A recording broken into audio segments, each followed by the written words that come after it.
We are starting a new week. How are you guys? Are you feeling good? Did you have a good weekend? Well, I am, first of all, glad that you are here.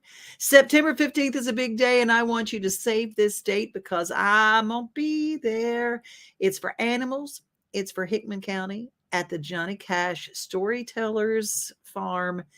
It's going to be the Hideaway Farm, and you can find all the information about this group of people who have privately come together to save the hounds. Release the Hounds is the name of the organization creating a rescue in Hickman County. Rural counties have a hard time funding animal rescue and animal sanctuary and taking care of the overpopulation issue. It's a rural area, and the way that they solve it, in many cases, people just dump their animals on a country road, but somebody has to take care of them or the animals die a long, slow, horrible death. Now, to avoid this, they're having a festival to raise money. So all you have to do is show up and see some good music, enjoy some food trucks. It's going to be awesome. It's time for the Release the Hounds Music Festival. It is taking place Friday, September 15th at Johnny Cash's Hideaway Farm in Bon Aqua, Tennessee, raising money for animal rescue in Hickman County. ReleaseTheHounds.org is where you get tickets, but guess who's playing? Flat River Band, Scott Southworth, Jenny Tolman, Travis Tidwell, the Boomtown Saints, and the Outlaw Apostles. September 15th, that's a Friday. Get your tickets now at ReleaseTheHounds.org. We are going to have so much fun at that festival. I'm going to be just out there just having a good old time, and I cannot wait. You know what else can't wait for? The next homestand for the Nashville Sounds. It's going to be this coming weekend, and we're going to be there. We're going to be live at the Sounds this week just to kind of give you all the scoop of the freebies they're going to have, all the new merch that they've got, all the food they've got. But the homestand will be there on Sunday, which is our day to celebrate the Sounds here at Main Street Media. You can spin the prize wheel, get all sorts of good prizes if you download our app, which is free.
Tell us a little bit about why Two Rivers Ford wanted to get involved in honoring a citizen doing amazing things.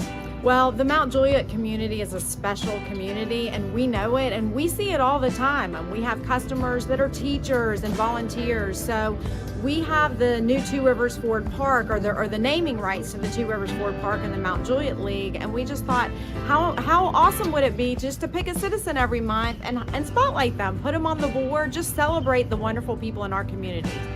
Tell me a little bit about how you got so involved in volunteering. Mainly because I retired from stewardesses in 1980, and I was bored. So I started with Girl Scouts, and then started with tennis, and things like that, because just to keep myself busy. I love to do stuff. What are some of the organizations that you work with currently? What is a typical week like for you? Oh my. My typical week right now revolves around my grandchildren. But I also do the Tunnels to Towers thing with my daughter, Jenna, who is in charge of it. And she lets me pretty much just go and help out here and there. No, I really love the Tunnels to Towers thing. That is an awesome organization.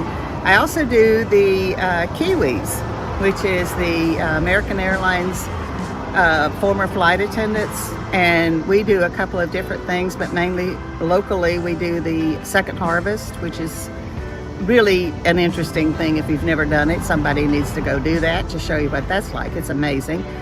I do the lung association thing with a friend of mine. Her husband died of a lung disease, and so I help her out every year. What do I do? The what? Oh, yeah, the breast cancer thing. I forgot about that. There's just all kinds of different things that if anybody needs somebody to volunteer, that's kind of what I do. I wanted to ask you, if you know someone who is retired, how would you encourage them to get out of their day-to-day and say one of the things, and to get them into something that they love, into volunteering? How does that help if you're retired? Oh, I don't think there's any. I know too many people that retire and end up sitting on the couch and watching television, and I can't understand how they do that. But there's so many places, and I can't really think of that, because every time I need to do something, it comes to me. It's kind of like Jenna calls me and says, Mom, we need to do this, or Sandy calls me and says, come on, I need some help on this, or that kind of thing, because people know that I'm kind of one of those people that jumps when you say go. So there's so many things in your communities and things like that. I'm not familiar with today's as much as I was, 20 years ago, but everybody's looking for help these days. And I just say, if you see it, do it. If somebody mentions it, do it. Get up and go.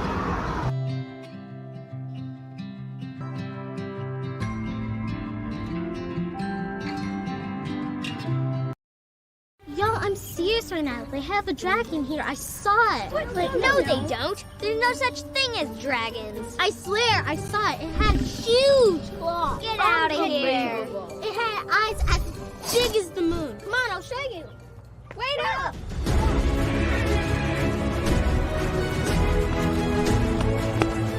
Do you hear that? We're almost there. Whoa! I told you so. That is a dragon.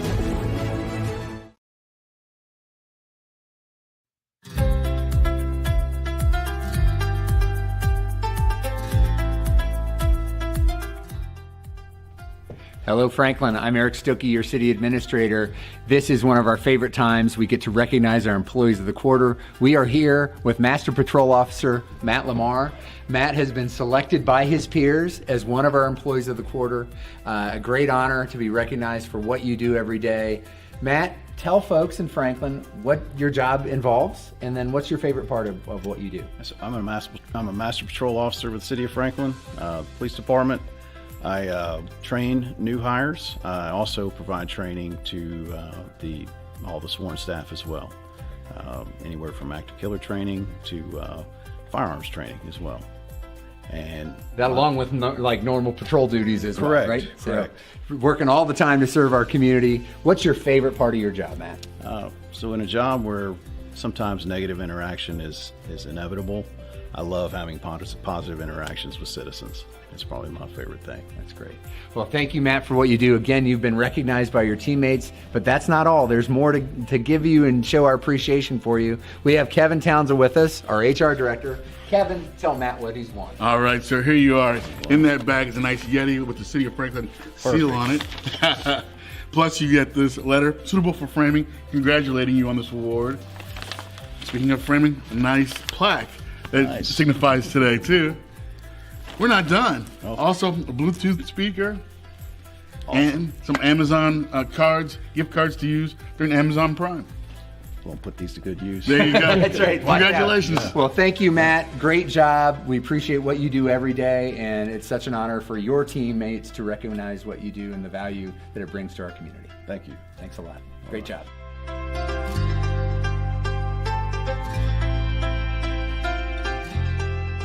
Tired of hanging lights every year? We get it. That's why Southern Nights is here to help. We install programmable lighting on your home or business so you can enjoy beautiful, customizable lighting all year round.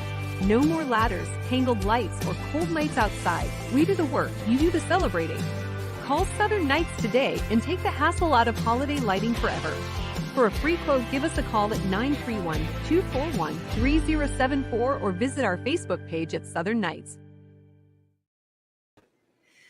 Well, we are here with Shari Lacy. And Shari, first of all, welcome. Thank you. Thank you for having me. One Excited of to be the here. things I love talking about is, we as people have a lot more dimensions, and we might have had a job in one way or whatever, but we have other things that we've always wanted to do. And I love people that embrace the loves and the passions in their lives. And you really have done that. We met originally in the music industry. Let's briefly touch on that and what Sure. you did in the music industry and how we met. Sure.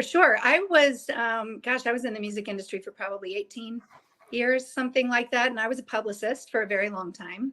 And I loved it. I come from a musical and art background. I loved being surrounded by artists of all kinds. I loved being involved in the kind of leading aspect of helping other artists fulfill their dreams. So it was a real honor to do that. I did that as director of publicity for a record label for a long time. And then I moved over to a trade organization where I did it for a long time. And then I opened my own little niche PR company that I had for quite a few years after that too. So it was great. And then there comes this time, as it does for many people, whether it's male or female, we come to the point in our life and they go, you know what? I have something that I've always wanted to wrap around. I have my dream. I have my passion. I still want to do this as my thing. Mm-hmm.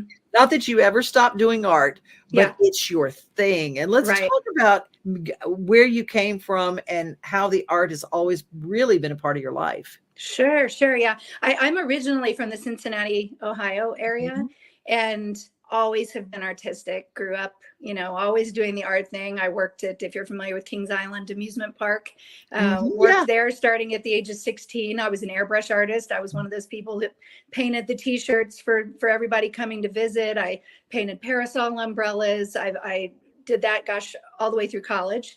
Was a graphic design and marketing major and minor in college. I went to Miami of Ohio and always have been an artist. That's, kind of one of those things, it's like you get to this point in life. It's like, can I call myself a writer? Can I call myself an artist? I just have always been that. That's just always been inherent. But it was also one of those things that I did for other people and not as much for myself. And so, it never stopped, but it was never my own thing. I went into the music industry, wanting to work with creatives and kind of be in that music side of things. But especially when I went out on my own in PR, I think I brought a little bit to the table that was unique. I was able to design some of the press kits artistically and create logos for people and do all of that sort of thing. And then just kind of reached a time where I think the music industry was changing a little bit. My heart was changing, and that season of life for me was changing. I was like, it's an honor to help other creatives reach their goals, but I wonder what would happen if I actually set my mind to it with myself. So that was kind of the impetus for that. So you just stepped into it, and then Shari Lacy Fine Art grew. But I wanted to show some people some of your beautiful work. Thank you. Like, the rhymin'. Oh my gosh. Well, there's where your two worlds meet right there, right? Yes. I like so many people, I love that building, but I in particular really love painting that building. It's just something that I've done it over and over again. It's really been an honor to see people buy that and put it in their offices and different things. Even one of my Kirkland's, I do some licensing work with Kirkland's home stores. And while I don't think they called it by its official name, that was offered in the Nashville area for a while too. Oh, I love it. And oh my gosh, look at this. I love photography too. That's a blue heron that was not very happy with me for chasing him around the lake, but that's actually a photograph. But I really love that captured moment idea of the bird in flight. And I was just so happy with that one, with the reflection in the water and the reflection. Everything. It's just brilliant. And Thank then you. I love these that are the greetings, the wildlife that are like the Christmas cards. Yeah. So that was originally a pitch for one of my licensing outlets that didn't get picked up. So then I take it and kind of turn it into other things. And I love that sweet little animal. We lived in Alaska for quite a few years, and I've always, a lot of people maybe paint the same subject matters or the same types of things. I've always had such broad interests that I hope the style in which I paint and who I am is what I bring to it. And you can look at it and tell it's something I did, but I don't paint just the same topic every time. No, and look at this. I mean, and a whole different feel, a little bit less real and a little bit more on the artistic pop art kind of a groove. And then you've got the landscapes that just draw you in. Thank you. Yeah, that was a commission, and this one and the Ryman and those sorts of things are really in the vein of what I've done for a very long time. I kind of mix brush and palette knife work along with mixed media, graphite, charcoal, and different things. And it's not photorealism by any means, but I really love trying to take something. This was a commission from somebody's vacation. And then I love abstract. And abstract really goes anywhere. I mean, I've seen it used with French country. People have their houses done in French country and abstract works, or you can have it in a place that's very modern, or you can have a place that's very traditional and there's abstract and it works. Whatever, Yeah. It's the freest I feel when I paint is when I paint abstract. And I've seen people say, well, I can paint the abstract. There's a form to abstract, even in its not formed. Does that make any sense? And it does. I took a workshop many years ago in Atlanta from an abstract artist that I had followed and loved for a long time. And her name was Les Newman. And I just very drawn to her work. And, abstract's very subjective, right? Just like music is. And what I like, you may not like, and vice versa, but I can appreciate it. And I think at that time, up until that time, painting abstracts, I was like, oh, I kind of like this there and that there, but I didn't really have any methodology in my brain behind it.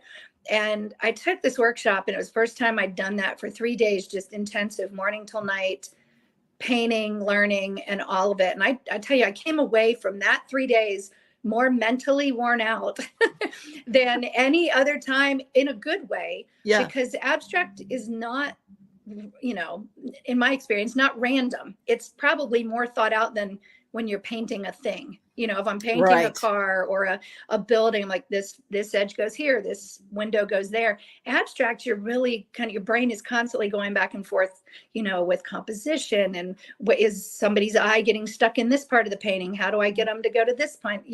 Keep their eye moving. So I really love it for that reason. Well, I thank you for your time today, because what I want this interview to do is to encourage someone to grasp onto that thing. Maybe they've tucked it away. Hugh MacLeod wrote a book, and in the beginning, he says, in kindergarten, we're all given the same box of crayons. And by 6th grade, half of those kids have put them away. And by high school, there's one little kid with crayons. Yeah, gosh, it's sad, isn't it? That you wish more people did. And you think it's because they get talked into or talked out of. And I love that you kept your crayons. I love that you kept your passion. And where can people find your work, and where can they contact you to do a commission work? Sure. Yeah, absolutely. I do a lot of that. The most current place right now is on my Instagram. It's at Shari Lacy Art, ShariLacy Art. I also have a website, sharilacy.com. It's going to be updated soon, but it still gives you some information on there, and all the proper information to contact me is on there. I do a lot of commission work. I love probably more than anything working with people to get something really special for their space that'll bring them joy, hopefully for years to come. That brings me a lot of joy in return. So, well, I hope that you will call us again and you will be on, and I hope to see a show of yours soon. See, this is mine. I want to see a show, because people don't realize that's a lot of effort to get a whole show and an exhibit, because that's a lot of work. Yeah, it sure is. Thank you. I'll keep you posted. Okay. See, I'm a believer that our words are power, and power in words. And so I'm putting that in the universe. A show from Shari Lacy. Thank you, Devin. I sure appreciate your time. Thank you. Hi, I'm Brenda Fielder. At Mid-South Exteriors, our custom sunrooms bring the sunshine in without all the heat and the bugs. And they keep you warm all winter while you enjoy the outdoors all year round. They add real value because we build them like your house to match your house. Or let us save you energy by replacing your windows and old siding. And because we have no retail overhead, we come to you and sell direct to you for less. Call us at 833-8003 or visit us at MidSouthExteriors.com. Well, it's time for a Daily Yummy, and we've been so full on our show that we haven't had to have our Daily Yummy in a while, but I found one, and I know it's a holiday recipe, but there is no time that cornbread is not right. If you're from the South, cornbread and cornbread dressing, I don't think needs to be saved for Thanksgiving and Christmas. I just don't think, I think you can have it anytime you want. And a spicy cornbread dressing, oh, y'all. I just love it. And I call it dressing. I don't call it stuffing. I'm Southern. Get over it.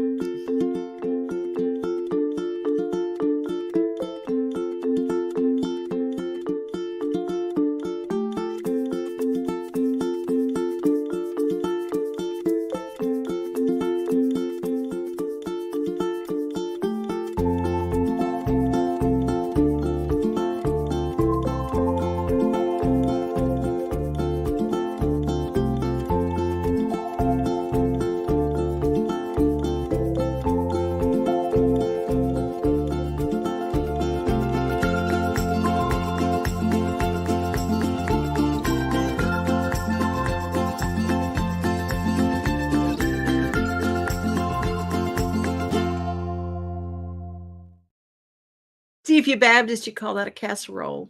You do. You just do. Oh, doesn't that look yummy? And it's so easy because it comes to us from Campbell's. The Campbell's Kitchen is awesome. As is 50 Forward, with just community for people who are my age and older, who want community, want somebody to do activities with, want people to go places with. They're all over Middle Tennessee. 50forward.org, encouraging you to join the All of Us research program. Joinallofus.org/50forward, and they bring you our daily giggle. And, you know, sometimes parents misunderstand their kids. And when they do, it really does give you a giggle.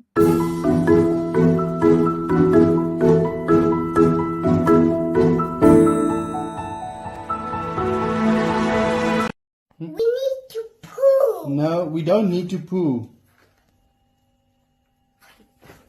Well. We need to poo dog. Oh my word.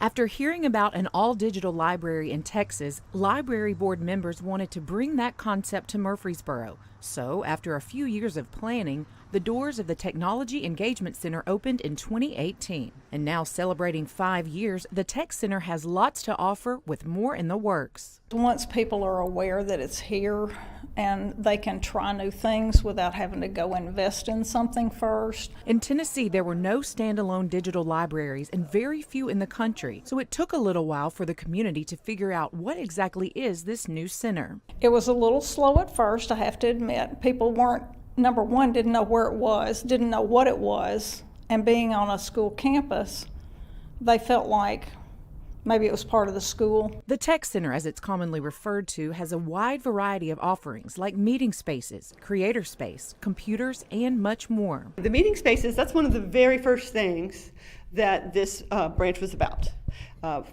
Business incubation, public access, digital divide, and meeting spaces. So we have people who come in here and do school projects or meet with a group or meet with their book group or their D&D group. Another new program is the Seed Library. Thanks to donations of seeds from local businesses, you can check out seeds to plant, all for free. It's been hugely popular.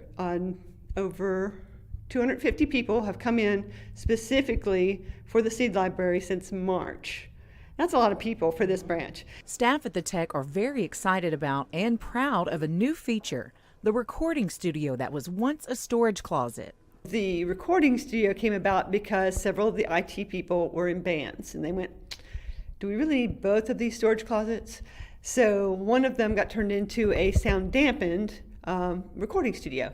And it has had, since we opened it in the spring of 2019, it's had almost 1,500 uses. The Creator Space is another popular spot at the Tech and the only public use space in town. There's a 3D printer, Cricut machine, and more you can use for fun projects or just to learn something new. The 3D printers, we've gotten bigger ones, better ones, dual heads, so you can do 2 colors at once. We've gotten a glow forge, which will etch on wood, cut acrylic, etch on it. Some beautiful art has been created and left.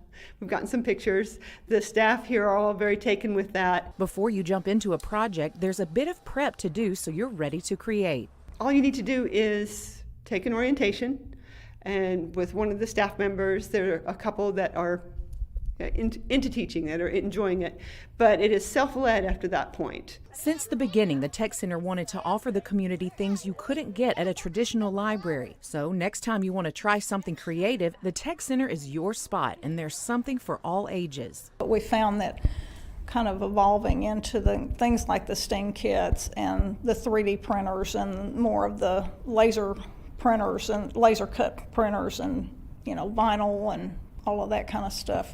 They've gotten a Cricut machine and things like that. So that just allows people to try these things, or maybe they don't want to invest anyway. They just have one little project that they want to do, so they can come here and do that. The Tech Center continues to grow in its programming and its offerings. Staff are always busy thinking of new ideas to engage with and serve the community. I just want it to continue to grow and evolve into something that this community can be proud of, and that it's not offered someplace else, or that we're kind of the premier, we're the pioneers in that segment, at least in this area. Make sure to check out the Technology Engagement Center located on Minerva Drive behind Hobgood Elementary. And for more information on all the cool things happening there, visit the library's website at rclstn.org.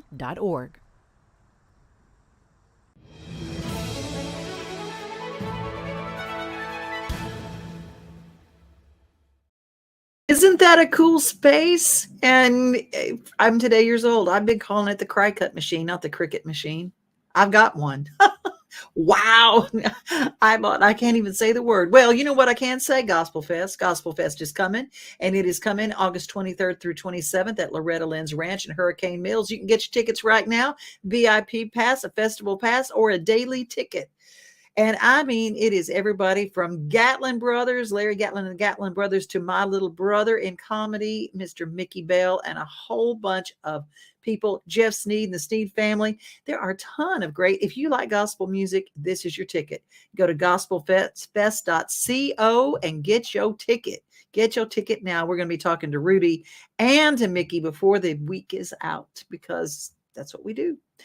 Well, you guys be safe, be kind, and remember, most of all, you are loved, and have a great rest of your day. We are home, we are family, we are things to do and place to see. Mom and pops, local grown, small business Saturdays. We are Main Street, Main Street, Main Street. We are your Main Street today.